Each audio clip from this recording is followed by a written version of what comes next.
Happy New Year! Welcome to 2019. It's New Year, and many of you are looking for new resolutions, new diets, and new fitness.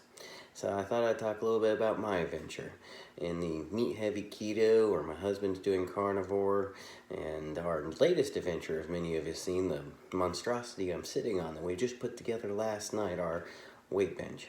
But we're not doing that for weight loss. We're doing that just because it's time to do a little bit more physical fitness for health. So I thought I'd talk a little bit about our adventure to help you on yours. I'm doing meat heavy keto, and my husband's doing carnivore. So I thought I'd talk a little bit about mine.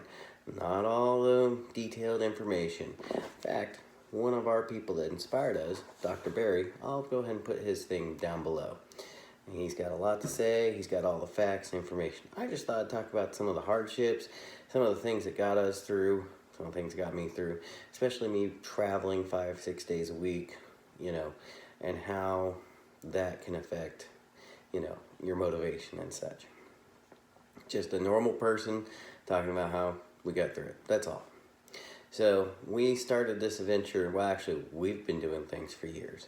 We've done all the wrong things, and we're really good at procrastinating and finding reasons to quit. We have found that keto and carnivore are the best thing. I am down nearly 30 pounds, and 80, 90, just making sure, yeah, nearly 30 pounds. And Patrick's well over 40. He's carnivore only on meat heavy keto. I do a little bit of extra carbs in there, but not much. And we have failed. We got right back up on the horse. I highly suggest looking into keto, paleo, low carb, and turn it into a lifestyle, not a diet. The great thing about doing keto when you first start is you don't have to be calorie restricted. Just getting the diet right is more important than calorie restriction. You can go into that later. If you don't do any of that and you're really just looking for something kind of easy to do, I highly suggest looking into intermittent fasting. Now, we do keto and carnivore and intermittent fasting because I think intermittent fasting is very important. In fact, the link I'll put below is to Dr. Barry's intermittent fasting thing. You'll find it very informative. So some of the more difficult things I've come across is, of course, we were being budget conscious. When we first started this, I was in a different position, and we were in a different position in our lives. So, like now, we use butcher box meats that get delivered to us. They're grass-fed, grass-finished. We use kettle and fire bone broth. So we're spending a little bit more on our diet than we were before. But I have had to buy hot dogs at the truck stop in order to stick to my diet, because that's all I could get, that's all I could afford at the time. So you can do it anyway. Please do not go online and find that you have to buy this specialty product, buy these specialty foods. As much as we like Butcher Box and as much as we like Kettle and Fire, they are not the end-all be-all. What you can afford to cheap 80-20 ground beef at the grocery store is just fine. Anything you can afford. And do not buy products. Don't buy the lipizines. Don't buy there is no good science behind this stuff. It's just a way to take your money. If anyone wants money, they're probably cheating you. Truly, we have spent money on all sorts of things, crazy things, and none of it has worked. All of it has failed, and I just don't want to see anyone else go through that. So the first rule is if it costs a lot of money, it probably is a failure. Now, there's good products. No, let me rephrase that. There are good people out there with good systems, that, will help you go through your diet and help you with your exercise. But don't spend more than you can afford. And you can do it without spending anything. I promise you. In fact, we spend less on food now than we ever have. I mean a lot less. So, a good program shouldn't cost you more with food. And keto is wonderful for dietary supplements, especially if you love bacon. Now, I can't help you if you want to be vegan, or I can't give you any suggestions on everyday life with that stuff, because I'm never going to do it. I honestly can't see any point in it. I'm not going to say that there isn't any reason for it, for vegan or vegetarian. It'll never be in my lifestyle. I can't understand it. But I can talk about keto and what it's gone through for somebody who travels and somebody who has a busy life and somebody who's been on a budget and all that. The first thing is you have to be very deliberate, especially when you're, going to work every day. You're gonna have to take a lunch because you're just not gonna be able to buy anything that's worth a darn. Everything that's quick to buy is full of junk. And I'm not just talking about keto. I am talking about just plain junk. You can look at the sugar, look at all the ingredients. Dude, it is so horrible. If you do nothing else in your health for the new year, get rid of sugar. Get rid of drinking sugar. You really need to stop drinking the sodas and the fruit juices, and you need to start thinking about that stuff. Remember, fruit is glucose. Turns into your body the same way as sugar does. Fruit is sugar. Sugar is sugar. Corn syrup is sugar. These are things you really have to think of, and sugar is like the worst thing you can do. If you're going to do anything, get rid of that.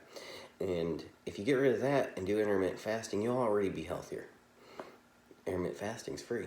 It is plain free. I've done it. I've done it a lot. The first few days, yeah, I totally suck.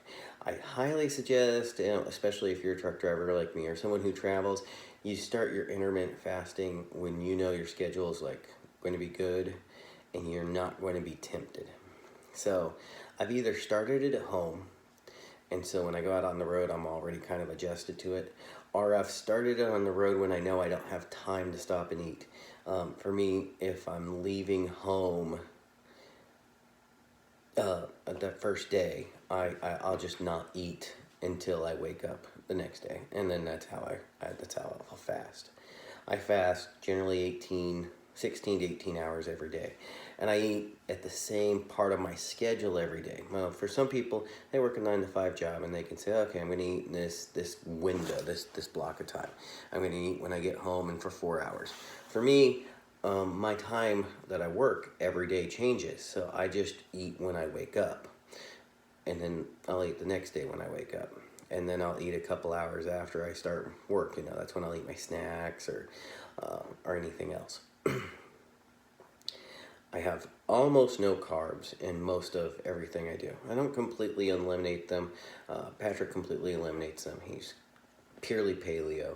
I do butter or MCT oil in my coffee.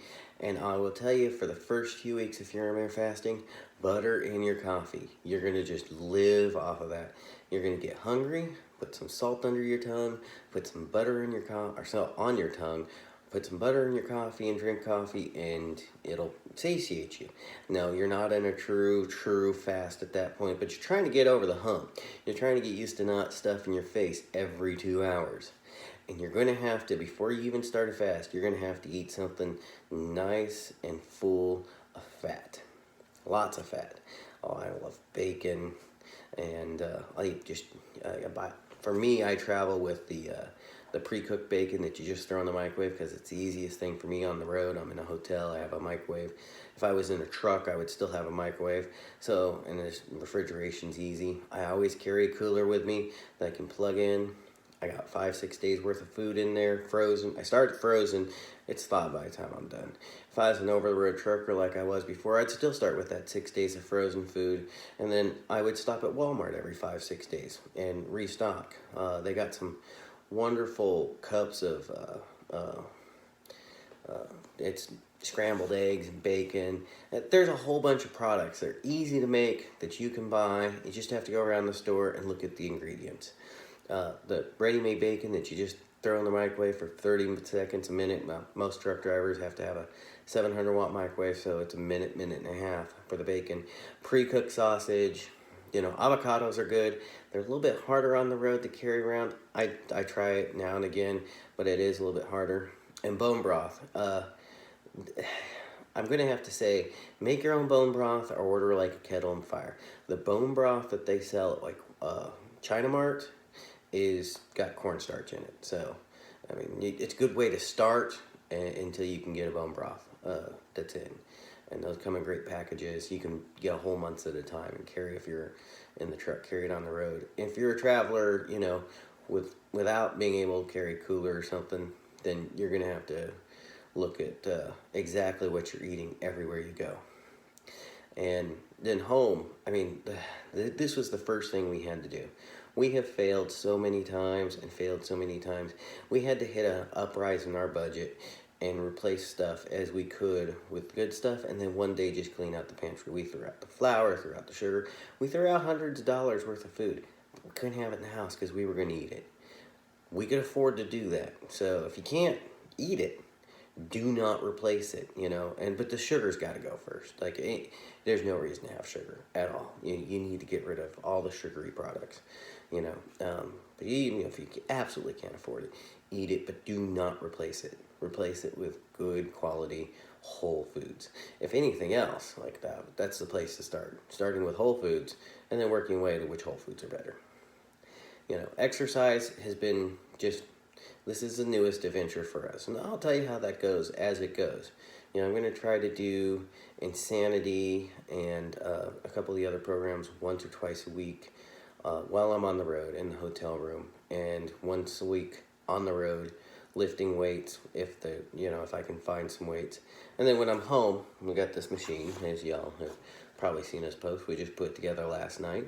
And I'll do weights with it while I'm home. But this is purely not for losing weight. It's just purely for gaining strength and health and good bone health and the mental health that comes with exercise. Because we've I wouldn't say we've mastered the diet, but we're on our way to understanding how to work the diet. And we're not missing carbs at all. We had pasta for Christmas. It was actually horrible. We ate a lot, and it just totally sucked. One, our stomachs have shrunk. We don't eat nearly as much as we used to. And two, we were not satisfied at all. So we have gotten very used to steak and hamburger and cheese and eggs and bacon and bacon and bacon. And I'm still not sick of bacon, and I don't know if I'll ever be. I'm not sick of the steak. I'm still loving it. I'm a little sick of pork. We're going to stop ordering pork for a while because it just not doing anything for me. It made me realize the pork chops. Obviously bacon's pork, but the pork chops, I never liked them that much as before. I liked everything that came with them and cutting them open and adding a whole bunch of bad stuff to them. I love ham, but the pork chops I've got in because I just can't take anymore.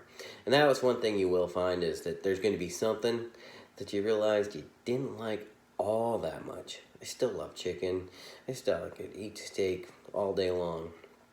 And we got it as an air fryer. Oh, that is the greatest purchase in the world.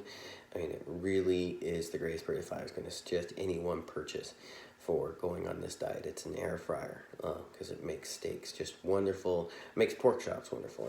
Some of you probably get sick of chicken, but you're going to love pork. I'm going to eat a whole lot of chicken.